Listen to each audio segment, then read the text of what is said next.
Good morning, folks. You got your Self Shift crew back for another early Sunday morning podcast. You got Patrick here, Derek, Yeah, Derek. Hey, everyone. Good morning.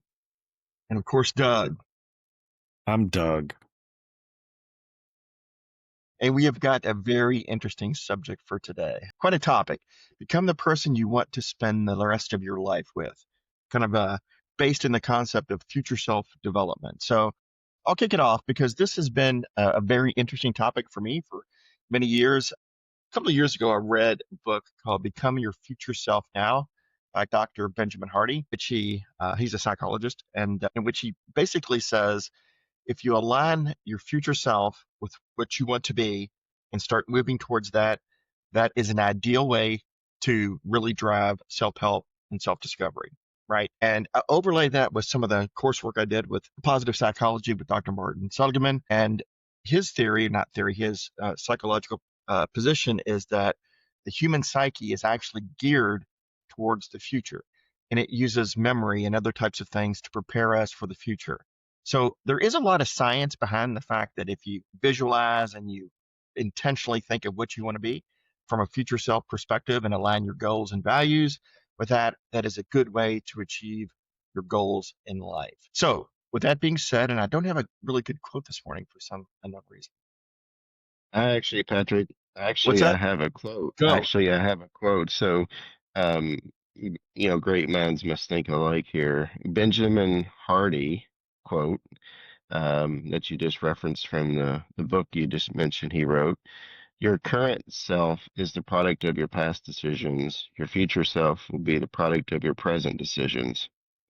And I found that very powerful when I was just quickly in my in inappropriate preparation for this today, found that, and that really resonated with me. And it all comes back to a decision point in your life, and I feel like we all hit that moment where we're at this crossroads and a decision to walk this way or a decision to walk that way. And I feel like we all, as human beings on the journey, are faced with that. So that's the lead in with the quote this morning. And again, thanks for bringing up Benjamin Hardy and his book he wrote, because I found that very powerful quote. Yep. And Derek, to double click on that, have you used any of those principles as it relates to your own personal growth? Absolutely. I mean, I've gone through in the last 8 years, I would say, a complete transformation from a moment at that crossroads of facing loss of marriage, having to heal from trauma and woundings, having to, in a sense, reinvent myself. And reinvention only came at standing in that fork in the road and choosing to go a different direction. Got it. Doug. Yeah, I'll connect this topic with another topic, which is kind of recognizing you can only control the things you can control, and there's certain things you can't control. But and the connection is when you really think about the person you want to be several years from now, the future self, you have to realize there's only certain things you can control. And so choices you make today, decisions you make today, if you can kind of think about how that impacts your future self, that can be very helpful. So like something that struck me, it's been a little while. I think we've been on a bit of a hiatus, but it's been a little while, was listening to some podcast related to whatever, but it made the connection, like when you are trying to establish a good habit, and one of those habits is like getting up and exercising and doing those things, and you're struggling with motivation and other things, realizing like you're not exercising for the you today, you're exercising for the you 5 years from now. And like, so thinking again about like choices you're making in the immediate moment could have a valuable impact on the future self that you're interested in becoming. I know that Yeah. was not said well, but you know what I mean. No, I think you kind of nailed it there, and I'll double click on that a little bit. The struggle that I've had over the years when I'm trying to reinvent myself or develop a future self is trying to go all at once, right? As opposed to let's do drastic change. And the way you framed it up, I think it makes a lot of sense. And I actually did find a quote here that every decision you make is a vote for the person you'll become. So decisions we make today, like you just said, are voting for who we're going to be in 5 years or 3 years or whatever the case may be. And so, although and it goes into James Clear's thing about 1% better as well, but those small decisions you make on a daily basis, if they're aligned with where you want to be from a future self perspective, then you're going in the right direction. The problem that I historically have had is, well, that's not bold enough change for me. I've got to do something more drastic, and try that model as opposed to slow, steady growth aligned to your future self. Is that you tend to get frustrated because big change in short periods of time can be difficult, frustrating, and really doesn't work very often, right? But the slow, steady alignment with your future self can really, really resonate. And one of the things that's really helped me, and it folds into this as well, is visualizing clearly what that future self looks like. Either it's like, for example, when I'm wanting to get in shape, I visualize myself running a 5K or crossing a finish line or whatever, doing a presentation at work or whatever the case may be. Really visualizing what I want that person to look like, or not necessarily look like, but be. Who is that person, right? And how are they coming across? How are they showing up for themselves and for others? Derek. Yeah, I think making this a little practical for those listening, think about the world of investing just with money, saving money. If you put nothing aside and savings are in a investment fund for the future, you're gonna have nothing at the end of when you need that money or down the road. And if you put $100, you put $1,000 or whatever the amount may be away today, and you don't touch that, then in tomorrow or down the road, you're going to have some retirement funds or some kind of savings to sustain you. And the same applies to your life today is, you know, the investment that you make by getting up and taking a walk when you don't want to in 30 minutes, even starting with 5 minutes, 10 minutes, whatever the time may be, but taking that moment of time to do something positive for yourself and making a decision that's going to lead you to your tomorrow, to your dream, or to where it is you want to be, is the investment today that's worth making because it's going to lead you somewhere tomorrow. So that's, I think, the way I'll think about it practically for myself is, you're investing in yourself. And if you don't make that investment right now, today, then you're not going to have your future self tomorrow in any way because you're not taking control and making that decision to do something for yourself now. Yeah. And to tie into that is that, and we tend to go to, evolutionary physiology or whatever, evolutionary perspectives on the podcast, is that humans' ability to imagine the future or imagine things or how they should be or could be in the future, I think really ties into that, right? Because we are uniquely gifted, I guess is the right way to say it, and that we can imagine the future and then we can make decisions, takes actions in small increments to help achieve that, right? So I think that's really, really key. And if we look at from an overall evolutionary perspective, our ability to do that, has served us well over over the course of human history. So, Doug. Yeah, I'll connect to another part of the topic that you gave us, which was like becoming the person you want to spend the rest of your life with. And the reason I'll connect on that is, um, a lot of times we're our harshest critic, right? And so, we're really hard on ourselves.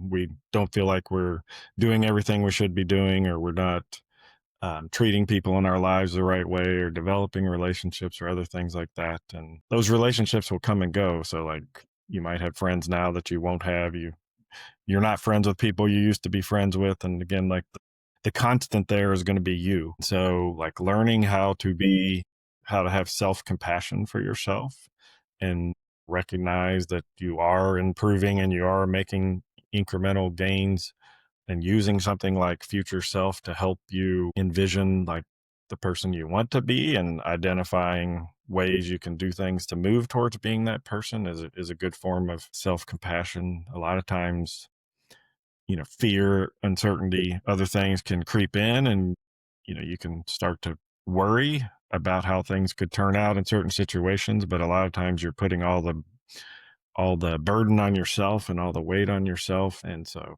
I guess the point I'm trying to get to is you're going to be the person that you're you're going to be the constant in your life. So figuring out how to be positive with yourself, how to identify the future things you want to improve at and work towards those things is going to be important.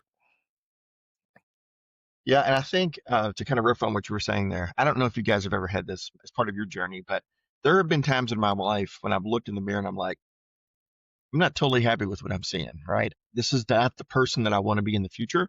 Matter of fact, this is not the person I want to be right now. So when you have that self-reflection or that self-awareness, right? Although it can be very uncomfortable at the time, it is a motivating factor, right? And when you tie that into some of the things that we talk about on the channel here, like a mindfulness and acceptance, right? Accepting that you are not happy with who you are. Again, can be uncomfortable, but these are thoughts and these are things that you can cognitively diffuse from and start taking action aligned with your core values, right? Start practicing gratitude, start journaling and reflecting on what have I done today, no matter how small it is. Like Derek was saying, I walked around the block or I ran, half a K or something that could be relatively, small in the grand scheme of things, but is moving you towards, towards the future self that you want to be.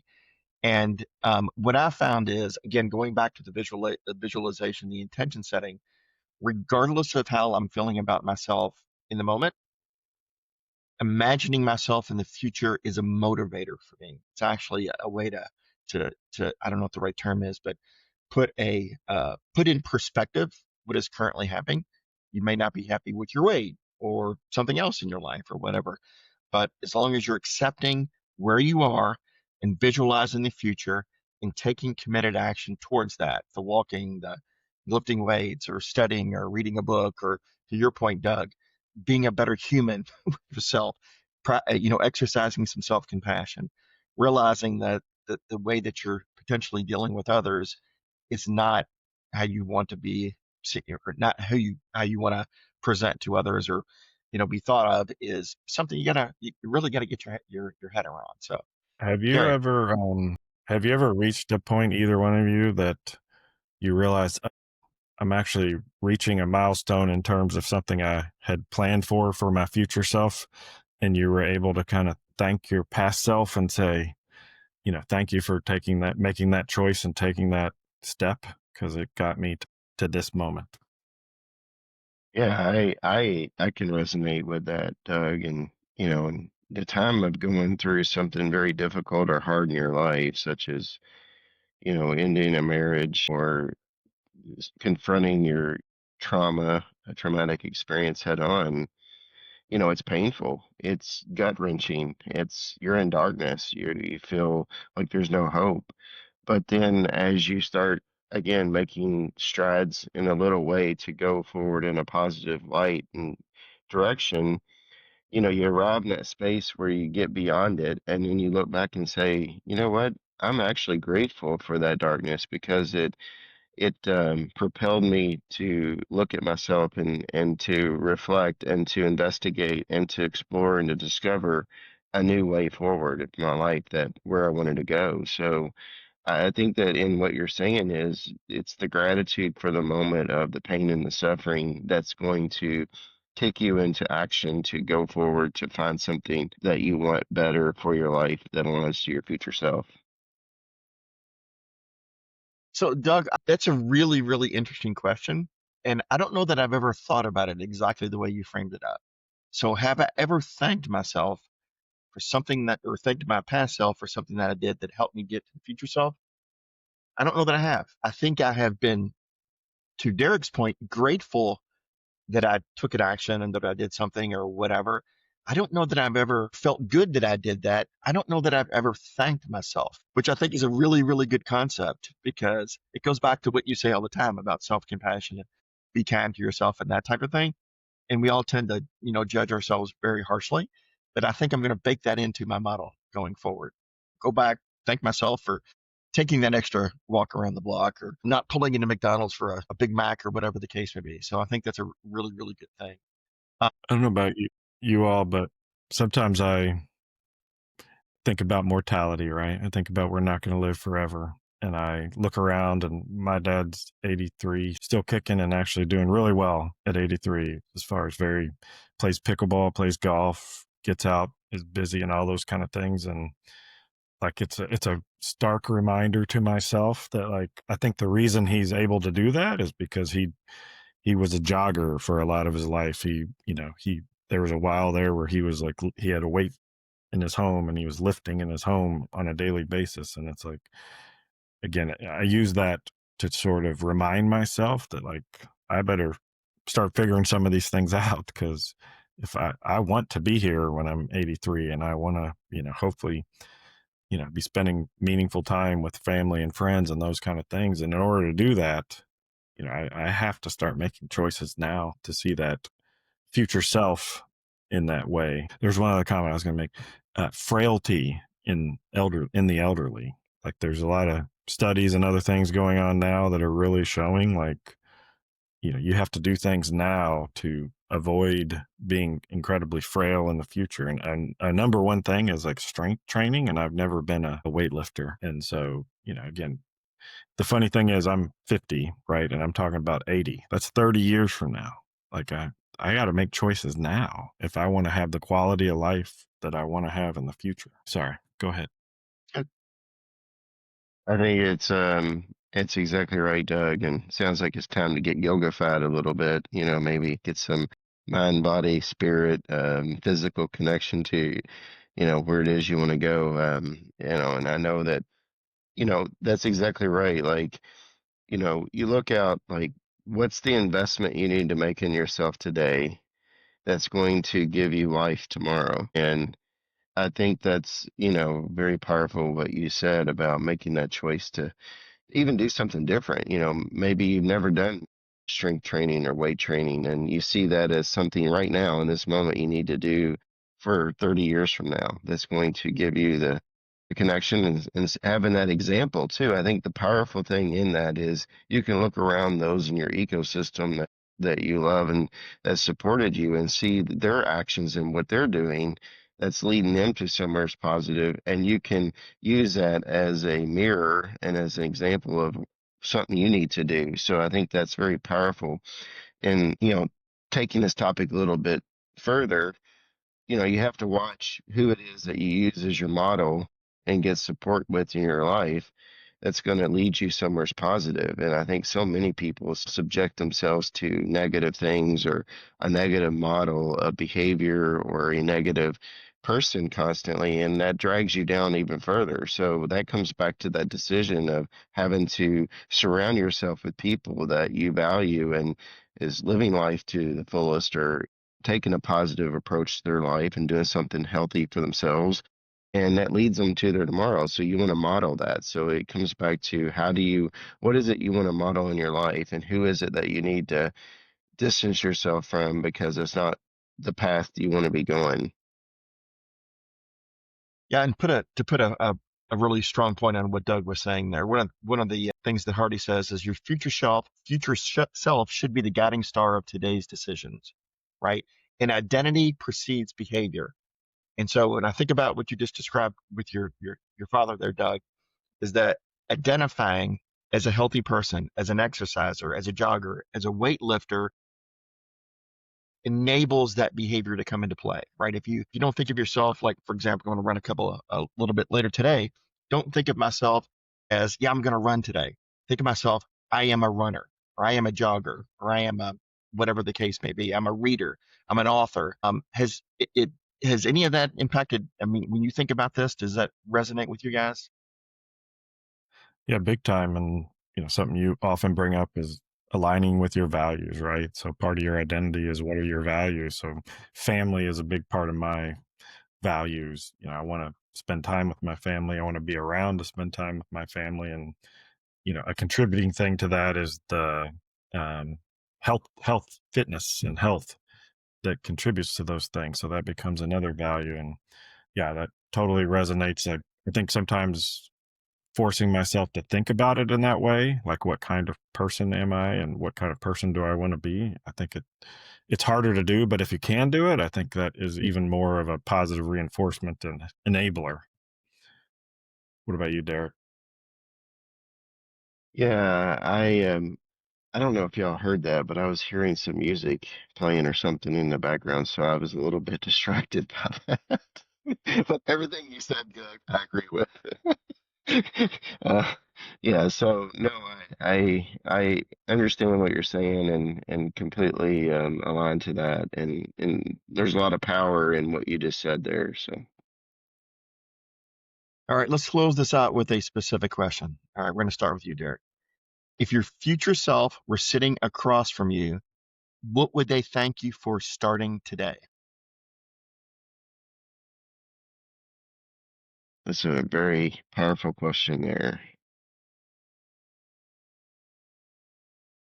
Would you like me to play some more music so that you? Yes, maybe I may need that. I would say that my future self would thank me for um, today, like really valuing the time we're gonna have with our family and celebrating a birthday, like with the whole family together. And it would thank me for making that a priority in my life today, um, for the future. Got it. Doug, I think again to really enjoy life in my future self, I have to be healthy so that I can, be able to move, be able to do things I enjoy, and so my future self would thank me for exercising today. Like, really taking time to work on the physical well-being and physical health so that I could enjoy the other aspects of life. gotcha. And I think my future self would thank me for fasting today. So intermittent fasting and that type of thing. So Mm. anyway, cool. All right. I think we are coming close on time here, gentlemen. Any parting thoughts? Doug? I think, you know, I'll talk about incremental improvement to me and growth mindset. So I'll say, yes, it's one thing to think about like I want to be this amazing person as this future self, but things aren't always going to go your way. You're going to run into challenges that are out of your control. So just really embracing the process or the process in terms of like identifying here's things I want to improve at and here's how I envision my future self based on those things, and giving yourself positive feedback for incremental progress along that journey, even if you slip up or forget to do something or don't want to do something, and whatever you have challenges, just focus on the incremental progress and just any progress towards a better future you. Got it. Derek? Yeah, I think that what I would say to the listeners is, if you look in that mirror, as you were talking about earlier, Patrick, and you see a crack in that mirror and you see a mirror that's broken, it's quite possible it's time for you to choose to replace it and go on that journey to find what it looks like to replace that mirror that's broken of yourself. And so you could have a whole and complete self in the future. Sounds good. And I'll just say that small daily choices compound into massive shifts in identity over time. Alrighty, I think that wraps it up, Doug. I think you forgot one final statement. And as you go on that journey, be kind to yourself. And self-improvement is possible. Thank you guys and have a great week. Hi, everyone.